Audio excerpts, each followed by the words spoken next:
about 4.5 years ago, a colleague told me about QAnon and said, hey, this looks like what's called an alternate reality game, which is a form of online entertainment that I helped to pioneer 20 years ago.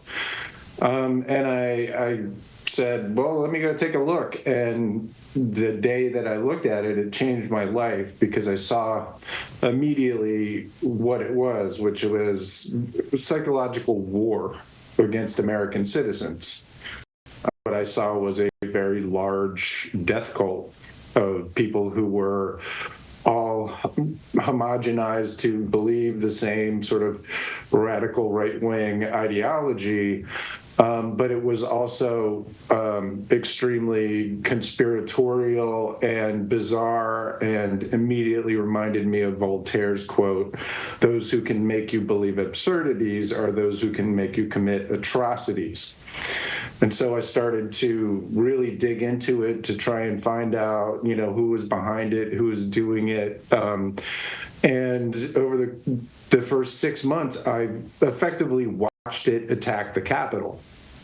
I began to, really spend a lot of time and do a lot of writing on this phenomenon. And gradually I watched it morph into the big lie and watched it effectively attack the Capitol, along with a bunch of Proud Boys and a lot of, Christo-fascist cult members, and they all sort of converged. But what I saw was very central around this sort of phenomenon. And that's what got me started on this journey. The 4 years of the Biden administration, as successful as it has been in many ways, was an abject failure. And, I sort of think of myself as a failure in the sense that I was not able to properly warn that if you don't bring the people who did the January 6th insurrection to justice, if you just put the foot soldiers in prison and allow the masterminds and the puppet masters to keep doing what they were doing, you're going to get the same thing. And unfortunately, that's what we saw on November 5th.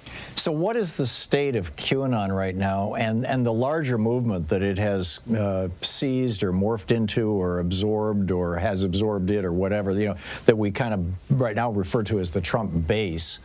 What is the state of that? How large is it? Who's in charge of it? When you report on it, who's coming after you? Tell us some stories here, Jim. Well, it's basically the Republican Party now, right?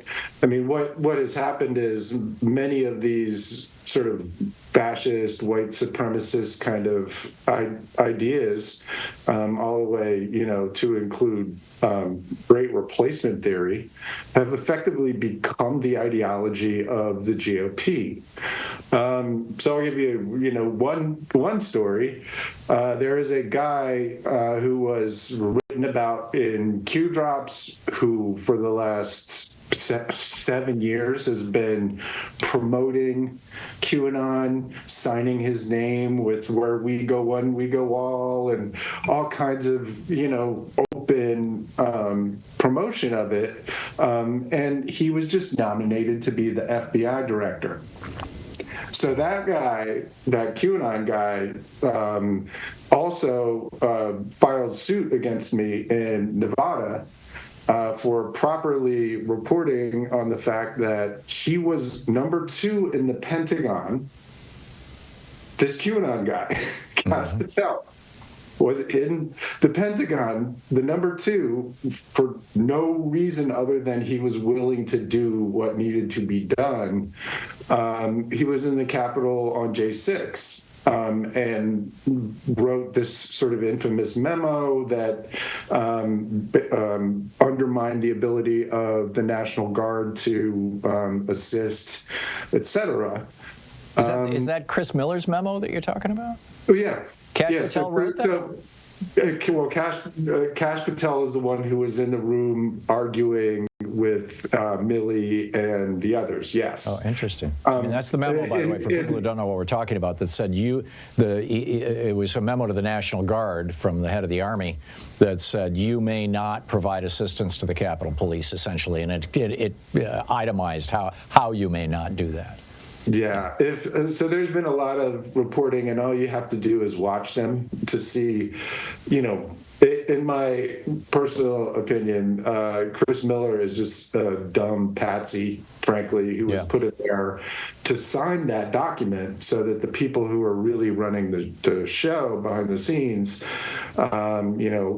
had some cover.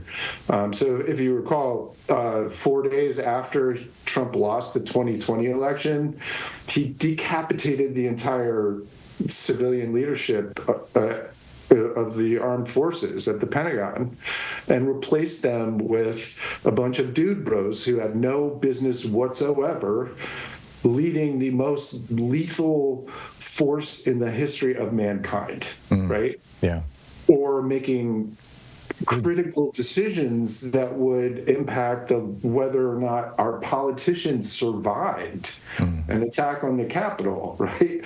Or the Capitol police officers who died, or the hundreds of people who were injured, or just the disgrace to our nation, right? In my view, they were put there specifically to make sure that there would be no, outside assistance, and it worked. And they came within 100 feet of Mike Pence. Yeah. And as you recall, hang Mike Pence. Right. And there was a gallows out there. We still don't know who built that gallows, do we? No. Which is such a spectacular failure of intelligence. I mean, you would think that they would have noticed that, hey, somebody's building a gallows on the lawn of the Capitol building. Well, it's not just that. I mean, and I don't mean to sort of boast or anything, but I laid out exactly what was going to happen at the Capitol way before. Right. I started warning that there was going to be violence at the Capitol on December 21st. Wow. Because you were monitoring QAnon. Yes, simply because I was watching QAnon and I was watching Mike Flynn, who is, in my view, and I was sued for it, and then it was thrown out, in my view, is the leader of QAnon. I was simply watching these guys and what they were doing and what their followers were doing. And when they started to get into caravans, right, talking about 2A and how they, they were going to go to D.C. to clean house. 2A, Second Amendment, yeah. Yes. It became very clear that this was not going to be a peaceful event. And then, I get it. I totally get it. We're talking with Jim Stewartson. He's the author of mind-war.com, a Substack newsletter that you need to sign up for right now. It's absolutely brilliant. Jim, we're in 2.5 minutes. I'm going to hit a hard break here that I can't control. So that we'll get cut off at that point. But Trump is coming into power. Is QAnon running Trump? Is Trump running QAnon? And what do you expect to be happening in the first 100 days of the Trump administration? Oh, well, so QAnon per se, right, was disbanded basically at the end of when Trump lost the election. Q effectively gave up. Right. And Q told its followers, hey, don't use Q, don't use QAnon, told its followers to debrand themselves, right? Because the deep state is going to use it against you, right?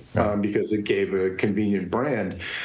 So really, over the last 4 years, QAnon has merged with a couple of movements, the sort of white nationalist, domestic movement, the theocratic Christo-fascist, Christian nationalist movement, quote unquote, along with this kind of Russian-backed psychological operation that started on 4chan in 2017. All of these things have sort of merged together over the last 4 years. into, MAGA. It's all just MAGA now. And largely taken over most of the GOP. Yes, and one additional extremely important factor that I think is the most important one, which is the oligarchs. So the oligarchs showed up, right? Yeah. Elon Musk showed up in 2022, spent $44 billion, and basically turned Twitter into QAnon, right? I mean, look, QAnon was on 4chan and then mostly on 8chan, which is a radicalizing environment, right? You get all these white national ideas and everybody is speaking all this, bigoted talk, and it becomes very normal to you. And that's why there are a lot of, white nationalists and Nazis on those sorts of platforms. I get it. It's because it's normalized. And Elon Musk came in and just replicated that. No, I totally get it. Jim, I'm sorry we're out of time. That's I'm what sorry. The music means. I didn't mean to. That's quite all right. It's quite all right. But Jim Stewartson, mind-war.com. Jim, we'll continue the conversation in a future time. Thank you so much for dropping by. Hang on just a second. We're going to get stepped on here. There we go. This is the Thom Hartmann Program. Jim, thank you so much for dropping by today. It's great meeting you, great talking with you. Likewise, Tom. Thanks. Thank you. mind-war.com.